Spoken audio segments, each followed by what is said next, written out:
আপনিও আপনার পূর্ববর্তী বক্তার মতো দেখে দেখে পড়েছেন সংসদের রেওয়াজ নাম, ভবিষ্যতে না দেখে বলার অভ্যাস করেন। এটা সংসদের রেওয়াজ, যেটি আমাদের সকলেরই মান্য করা উচিত। অত্যন্ত বিনীতভাবে আপনাকে জানাচ্ছি। ধন্যবাদ। মাননীয় সদস্য মোহাম্মদ অলিউল্লাহ, বরগুনা 1, আপনার সময় 6 মিনিট। সামনে একটা ঘড়ি আছে, অনুগ্রহপূর্বক ঘড়ির দিকেও খেয়াল রাখবেন। আপনি বক্তৃতা আরম্ভ করতে পারেন। আসসালামু আলাইকুম। মাননীয় স্পিকার, এই মহান সংসদে আমাকে কথা বলতে দেওয়ার জন্য আপনাকে অসংখ্য ধন্যবাদ।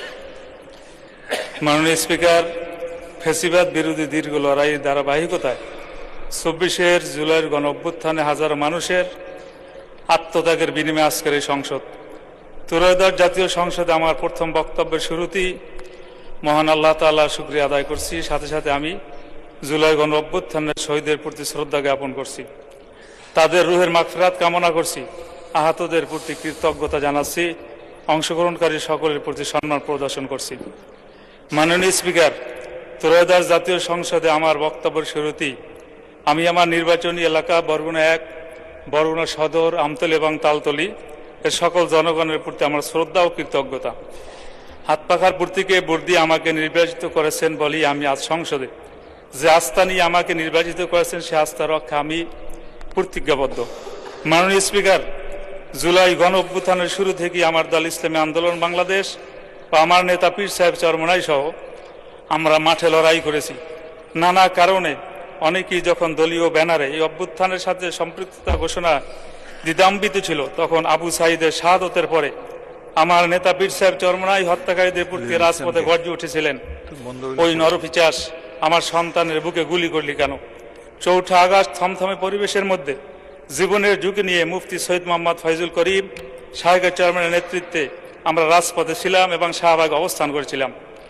মাননীয় স্পিকার, ব্রিটিশ বিরোধী সংগ্রাম থেকে শুরু করে 52 ভাষা আন্দোলন এবং আমাদের মহান স্বাধীনতা সংগ্রামের সকল শহীদ অংশগ্রহণকারীদের প্রতি আমার দলের পক্ষ থেকে শ্রদ্ধা ও সম্মান জানাচ্ছি।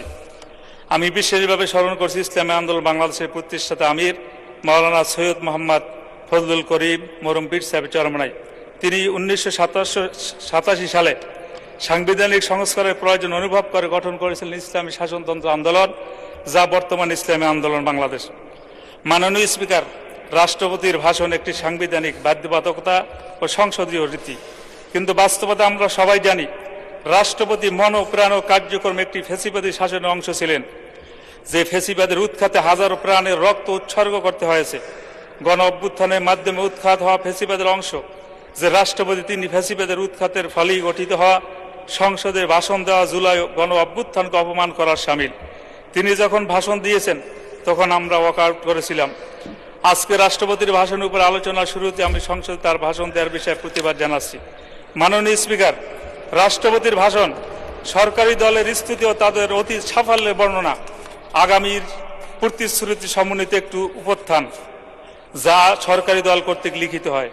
রাষ্ট্রপতির এবারের ভাষণও এই সত্যের কোনো অন্যতা হয় নাই, তবে ভাষণ সুলিখিত ও মার্জিত, তার পাঠ ও সাবলীল ছিল, সেজন্য রাষ্ট্রপতিকে আমি ধন্যবাদ জানাতে পারি। মাননীয় স্পিকার, রাষ্ট্রপতির ভাষণে অন্তর্বর্তী সরকারের উল্লেখ নেই। অন্তর্বর্তী সরকার ও সরকার প্রধানের নাম উল্লেখ করে তাদের প্রতি বিশেষভাবে কৃতজ্ঞতা জানালে ভালো হতে বলে আমি মনে করি। মাননীয় স্পিকার, রাষ্ট্রপতি তার ভাষণে পতিত সরকারে বারংবার ফ্যাসিবাদী শাসন বলে অভিহিত করেছেন, এজন্য তাকে আরেকটি ধন্যবাদ দিতে চাই। তিনি এটা মন থেকে বলেছিলেন কিনা জানি না, তবে তার মুখে বারংবার আলোচনা শুনতে আমাদের ভালো লাগছিল। অপটিক্যাল ব্রাইটেনার, কালার গার্ড এবং জার্ড লক সমৃদ্ধ অ্যাডভান্স ফর্মুলায় এলো নতুন রে ডিটারজেন্ট পাউডার। তবে মাননীয় স্পিকার, তার ভাষণে জুলাই ঘোষণা, জুলাই সনদ নিয়ে কোনো কথা নেই। সংস্কার কমিশন গঠনের কথা আছে, কিন্তু সেসব কমিশনের প্রস্তাবিত এবং দেশের সকল রাজনৈতিক দলের স্বাক্ষরিত জুলাই সনদে বাস্তবায়নের ব্যাপারে কোনো কথা নাই। এই বিষয়টি আমাদেরকে হতাশ করেছে এবং সত্য হলো প্রস্তাবিত সংস্কারগুলো না হলে বাংলাদেশে আবারও স্বৈরাচার ও ফ্যাসিবাদ ফিরে আসার আশঙ্কা রয়েছে। তাই দেশের স্বার্থে জুলাই সনদের সংস্কারগুলো সম্পন্ন করতেই হবে। একই সাথে সংস্কার প্রস্তাব গণভোটের মাধ্যমে জনগণের রায় পরিণত হয়েছে। মাননীয় স্পিকার, আমার নির্বাচনী এলাকা বরগুনা 1, বরগুনা সদর, আমতলী এবং তালতলী, আমরা এই বরগুনার যে লক্ষ কোটি মানুষ বসবাস করতেছে।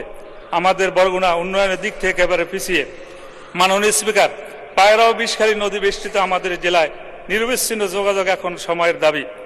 জনভোগান্তি লাঘবে এই রুটে দ্রুত একটি আধুনিক ফেরি সার্ভিস চালু করার জোরাল দাবি জানাচ্ছি। আমতলী, পুরাঘাটা, বড়ইতালবাগ, বাইনচটকি পয়েন্টে সেতু নির্মাণ করা হলে দক্ষিণ অঞ্চলের মানুষের যাতায়াতের এক যুগান্তর বিপ্লব ঘটবে। শিক্ষা খাতে ব্যাপক ভূমিকা রাখবে, যা রাজস্ব বৃদ্ধিকে সহায়তা হিসেবে কাজ করবে। মাননীয় স্পিকার, তালতলী উপজেলার প্রশাসনিক গতিশীলতা আনতে তালতলীকে দ্রুত পূর্ণাঙ্গ পৌরসভা হিসেবে ঘোষণা করার দাবি জানাচ্ছি।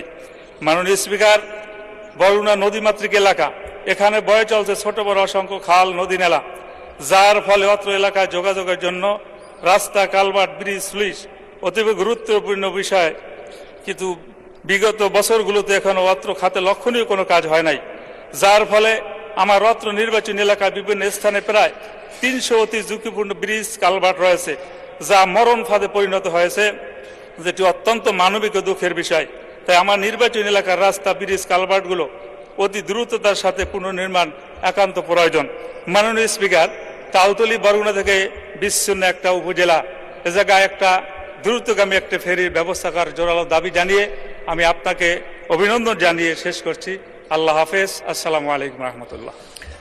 ধন্যবাদ মাননীয় সদস্য।